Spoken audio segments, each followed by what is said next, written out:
观众朋友们，大家好，欢迎收看今天的直击美股，我是主持人林健，在纽约向您问好。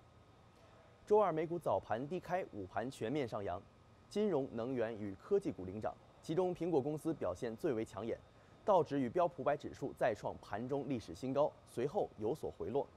然而下午特朗普突然警告朝鲜，如果朝鲜进一步威胁到美国，那么朝鲜将遭遇炮火和盛怒。此言一出，三大股指瞬间狂跌，道指也终止了连续第10天的上涨态势。而在个股方面，MK 公司和服装销售商拉夫劳伦公司分别在盘前公布了最新的财报，宣布业绩超出预期。两家公司股价分别大涨21%和11%，这对零售业板块来说是一个非常好的提振。据悉，该板块 ETF 指数今年已经累计下降了6.2%，原因是投资者担心亚马逊公司进一步抢占市场份额。而纵观全球，亚洲股市整体收跌，而欧洲泛欧绩优300指数周一收涨0.19%，报1505.21点。更多关于美股的具体内容，让我们来一起听一听 T3维时首席策略分析师 Scott 是怎么说的。Good morning. My name is Scott Rutledge, Chief Strategic Officer at T3Live.com. Welcome to today's Morning Call Express. Hopefully everyone's having a good morning. It's Tuesday. Yesterday the action I thought was a little perkier than it's been. You finally had NASDAQ participating. It took a week or two off, but the Qs did hold the 21-day moving average.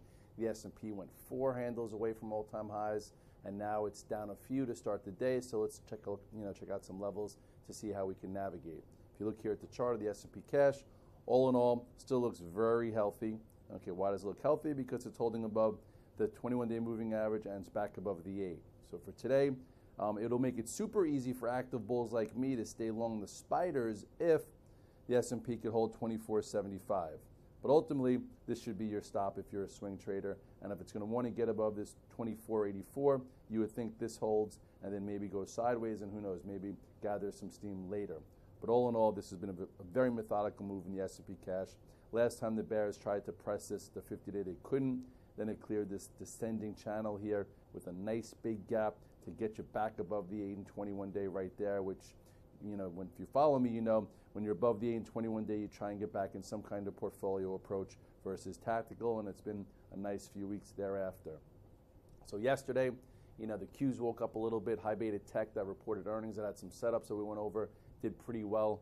The Qs themselves, you know, we remember this outside day that we had a Thursday about a week and a half ago. Well, sometimes it leads to something. Sometimes it just needs to be repaired. Well, there was no downside follow-through. It held a 21-day, and then yesterday it did perk up above Friday's high and above the 8-day. So for now, see if this holds 143.71, and if it does in time, maybe it could work its way back up.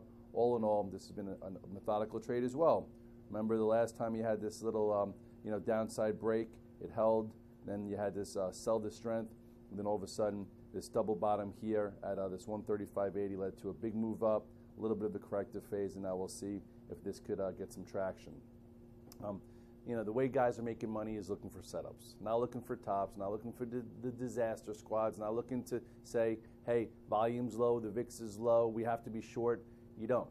Okay, you can look for setups and you can measure the move every single week. You know, last week or so we had a lot of reports out there. You know, yesterday in the Morning Call Express I talked about how you can make some money in Facebook, and how is that? Okay, that was by buying versus the gap pivot, right? Here is the gap pivot after earnings. It sold down a little bit, but that was after a huge move, so why not? Well, anyway, it did perk up yesterday, and it does seem now that it's on its way back towards the highs here. Pick and choose how you want to trade it. You could have been long versus or added above 170.50. I'd like to see this hold it for this to continue. I also put Netflix in that same category. Why? Because it also had a good gap up after earnings. It's been going sideways. 2 ways you could trade this also. What are those 2 ways?